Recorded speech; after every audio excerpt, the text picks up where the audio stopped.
JO, toujours, vous le savez, tout à l'heure, l'équipe de France de karaté entre en piste. C'est d'ailleurs la première fois que cet art martial est discipline olympique. C'est l'occasion pour nous de vous proposer le portrait d'Alexandra Ferracci que Bruno Andoc a rencontré à l'entraînement. Regardez.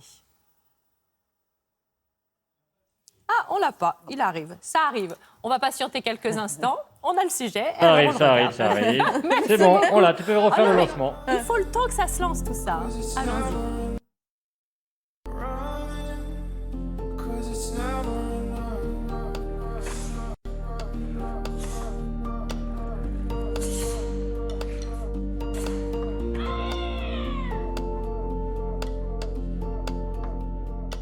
C'est l'instant beauté, c'est vraiment important de garder ce côté femme. Je suis une femme avant tout, donc malgré le fait que ça soit un sport de combat, il faut rester féminine.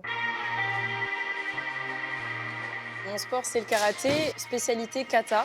Donc c'est un enchaînement de techniques codifiées dans le vide contre des adversaires imaginaires. Les gens sont souvent étonnés de voir en fait ce que ça représente parce qu'ils assimilent beaucoup ça à une chorégraphie, mais ils ne s'attendent pas à ce qu'il y ait une notion vraiment de combat, mais aussi de puissance, de rapidité.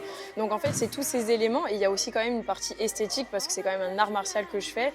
Et donc ce mélange donne le kata et c'est vrai que je trouve ça vraiment magnifique quand c'est exécuté au plus haut niveau. Le karaté n'était pas olympique et en 2016, on a appris que ça y est, enfin, on rentrait en tant que sport olympique. Et malheureusement, pour 2024, on ne sera plus sport olympique. Donc je me dis, voilà, ça va faire aussi la magie de cet événement parce que ça sera les premiers et les derniers. Et si on veut gagner une médaille cette année aux Jeux Olympiques, c'est la première et la dernière, il n'y en aura pas d'autres. Donc voilà, il faut vraiment aller la décrocher.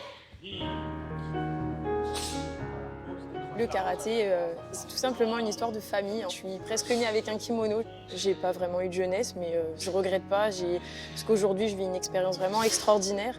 Et donc c'est vrai que pendant que les amis étaient en train de profiter, soit de la plage, soit de se boire un verre, moi j'étais toujours dans les dojos à travailler dur. Aujourd'hui, je suis numéro 1 française et c'est une grosse fierté. Je ressens la douleur lors de l'entraînement, mais c'est vrai que j'ai cet esprit vraiment de compétition et de guerrière. Et même si ça fait mal, en fait, j'hésite pas encore à donner jusqu'à ce que j'atteigne mes limites. Un jour, ma mère est venue me voir à un entraînement et elle m'a dit oh, « Alex, j'avais mal quand je te voyais t'entraîner tellement en fait, elle voyait que j'étais dans des conditions très dures. Mais il faut passer par là et il faut aimer se faire mal quand on est au haut niveau. »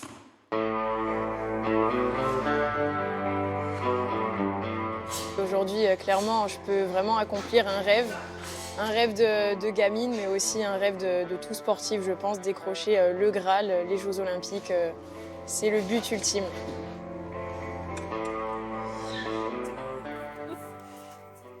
Malheureusement, on le sait, elle a été éliminée il y a quelques minutes, mais il y a encore quelques chances de médaille. Oui, on croise les doigts pour Steven Da Costa qui rentre en piste.